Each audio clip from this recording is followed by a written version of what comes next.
கிளிநொச்சி அரச மற்றும் தனியார் பேருந்து சேவையில் ஈடுபடும் இரு தரப்பினர்களுக்கு இடையில் இன்று சனிக்கிழமை முறுகல் நிலை ஏற்பட்டுள்ளது.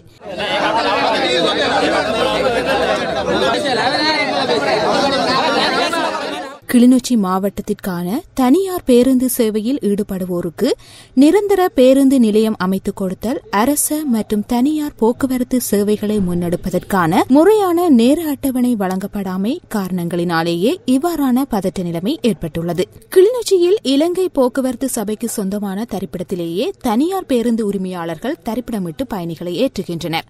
இதனால் அங்கு தொடர்ச்சியாக பிரச்சினைகள் ஏற்பட்டு வந்த நிலையில் அரச மற்றும் தனியார் பேருந்து புறப்படும் நேரத்தில் ஒழுங்கான ஒரு நடைமுறை காணப்படுவதில்லை என குற்றஞ்சாட்டப்படுகின்றது.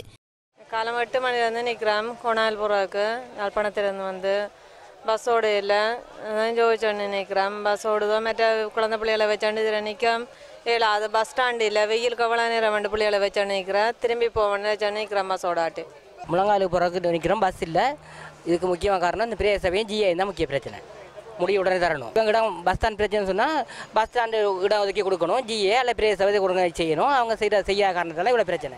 இருதரப்பினரும் ஒரே சமயத்திலும் தங்களுக்கு விரும்பிய நேரத்திலும் பேருந்துகளை நிறுத்தி செல்வதால் பயணிகளை ஏற்றிச் செல்வதால் நீண்ட காலமாக இப்பிரச்சினைகள் இருந்து வந்துள்ளன. இந்நிலையில் இன்று சனிக்கிழமை தனியார் ஊழியர்கள் சேவை புறக்கணிப்பில் ஈடுபட அரச பேருந்துகள் அவர்களின் குறைபாட்டை ஈடு செய்ய முனைந்துள்ளன.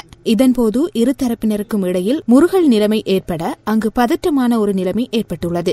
இந்நிலையில் இன்னும் ஒரு வார காலத்திற்குள் குறித்த பிரச்சினைகளுக்கு தீர்வு காணப்படும் என மாவட்ட செயலக அதிகாரிகள், கரச்சி பிரதேச சபை தவிசாளர், உறுப்பினர்கள், கிளிநொச்சி போலீசார் ஆகியோர் வழங்கிய உறுதிமொழிக்கு அமைய தனியார் பேருந்து உரிமையாளர்களின் சேவை புறக்கணிப்பு கைவிடப்பட்டது. இந்த பதற்றமான நிலைமை மற்றும் பேருந்துகள் சேவையில் ஈடுபடாமையினால் பிரயாணிகள் பெரும் அசௌகரியங்களை எதிர்நோக்கியதாகவும் தெரிவிக்கப்படுகின்றது.